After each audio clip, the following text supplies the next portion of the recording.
Hello gamers! Today, we'll be covering 7 things I wish I knew before starting hardcore WoW. These are mostly niche or lesser known game mechanics, as well as some life lessons that usually won't set in until they get you killed. Hopefully, me teaching you them now will save you a few painful deaths later. I hope you enjoy. Number 1. Mob leashing. This is a mechanic a lot of people are aware of and know it exists, but they aren't exactly sure how it works. So, what is mob leashing and how does it work? When you hit a mob in the open world, it chases you for a certain amount of time before the leash breaks and returns to its spawn location. This timer can roughly be formalized as 9 seconds, plus 1 second for every 10 levels the mob has. So a level 30 mob would leash for around 12 seconds. This isn't a perfect formula, and we're still trying to figure out the exact formula to this day, but it's a good rule of thumb. However, this formula gets complicated because if the mob takes any damage, or if it stands still for at least 1.5 seconds, the leash timer resets from 0. This means if you stop to heal, the mob's timer will reset because you stood still to heal and it will continue chasing you. Only stop to heal if it will get you to an evade spot safely, or if your cast is faster than 1.5 seconds. Additionally, a bonus mechanic for hunters, warlocks, and anyone in a duo or trio. Every person on the threat table has their own leash timer queued after yours. This means as a hunter, if you hit a target and your pet hits a target, it will follow you for your leash timer and then follow your pet for the leash timer as well, essentially giving pet classes twice as long leash timers. This affects other players as well, so duos and trios can chain mobs for very long periods of time. These are the basics of leashing. Unfortunately, understanding it fully requires its own video, as it is very in-depth and requires a lot of if and or situations being explained. I'm currently working on a video for this. If you're viewing this from the future and the video is out, I'll have an annotation on the top right hand side of the screen.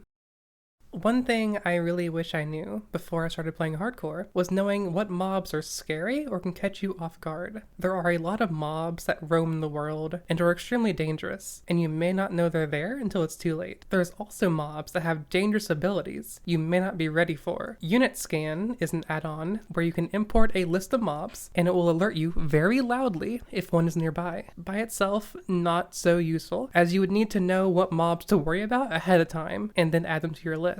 However, I got you. I've curated a list of all the notable mobs in Azeroth and have them listed in a file in the description down below. After you import my file, if you hear an alert, be on your toes. It means a dangerous mob is nearby. To install it, simply download Unit Scan and save my file somewhere you won't forget it. Head over to your classic era directory, then the WTF folder, and then your saved variables for any accounts you're going to use this add-on on. Here, you can see the normal Unit Scan file. I've added stitches to it as an example. However, if we override it with my file, you get all of these dangerous mobs. Most of these are roaming elites or rares that are very high level for their area, or normal mobs with very dangerous abilities. I know this looks like a lot of mobs, but there are genuinely that many dangerous ones. I hope this helps.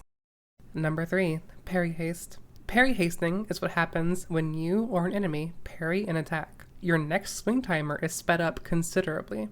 As a player, this is great because when you parry an attack, it's a DPS increase, especially for classes like Paladin and Warrior, who typically use slow weapons and benefit greatly from a flat speed increase. However, enemies benefit from this as well.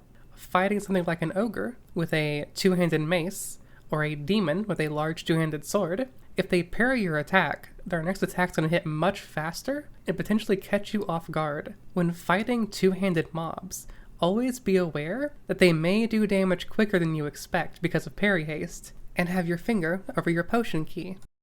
In this clip, we see the demon parry Shobek right after swinging, speeding up his next attack, and then Shobek gets parried again, essentially making him get autoed immediately afterwards, for a second time. Parry haste can be deadly.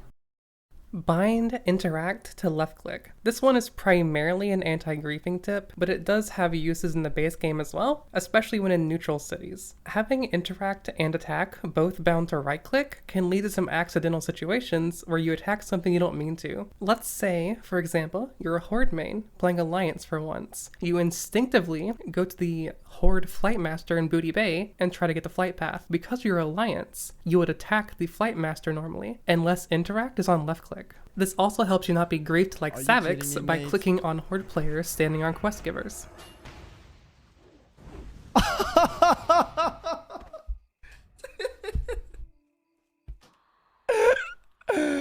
Number 5, split pulling. This goes a little hand in hand with mob leashing, and is one of the many reasons that the topic needs its own video, but this is too important to not include here. When you aggro a mob, it does a cry for help that aggroes nearby enemies and ties them to its leash timer. So if you hit one, it resets the leash on all of them because they are tied together. This can be circumvented by hitting all the mobs at once, not giving them an opportunity to be affected by the call for help. When you hit every mob at once, they will all be on a separate leash timer, allowing you to single out mobs and the rest will reset normally. Most classes have some way to split pull anything that damages multiple enemies at once. If your class doesn't have an AoE ability, there are quest rewards like explosive rockets and flash bundles that you can save to simulate a split pull. In the absolute worst case, you can use your own body to split pull as well. As long as you aggro the mobs before they do their call for help, you will still do a split pull.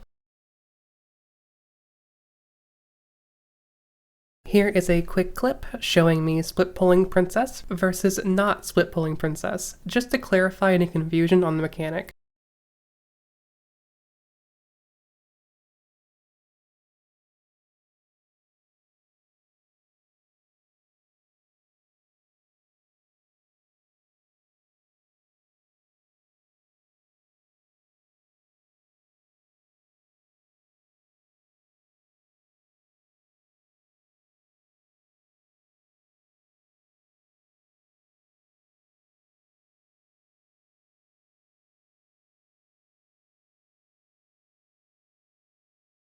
Number 6, Z-axis. This term refers to the third axis in a three-dimensional structure. As World of Warcraft is a three-dimensional game, it has a Z-axis. A quick TLDR is Y-axis is the vertical axis, X-axis is the horizontal axis, and Z-axis is where your depth is relative to the rest of the space in the game. Unfortunately, World of Warcraft checks its X-axis when dealing with melee range attacks, no other axis. This means if a monster is above you on the Z-axis, but is within 5 yards of you on the X-axis, it can still hit you. You must keep this in mind anytime you're in a structure such as a ruined keep, a stairwell, or a tower, and plan ahead for the monster damaging you while it's above you. It's a little bullshit, but if you are aware of it, you can at least mitigate the damage and prepare for it. Number 7. It may not look like a cave, but it's a cave. This is more of a mindset tip. I was debating adding caves are deadly, be careful in caves as a tip, but it's such a well-known thing that caves are deadly in hardcore. It felt unfair to add it. So, if you didn't know caves were deadly, congrats, you got a bonus tip. The real tip is, a lot of places in the world are caves, even if they don't look like it. Think about your escape routes before entering a new area. If the area you're in isn't technically a cave, but when you stop to think about it, you only have 1 or 2 ways out, and it's through lots of mobs, you're still in a cave. I consider the Troll Ruins in Stranglethorn Vale a cave, because once you're in here, as you see on the screen, you basically have to fight your way out. The city in Desolace is also a cave, the pirates in Daenerys are a cave. There are so many mobs here, and it's very hard to run away without pulling more. There are a lot of places like this in the game, just stay on your toes and be mindful of your escape routes.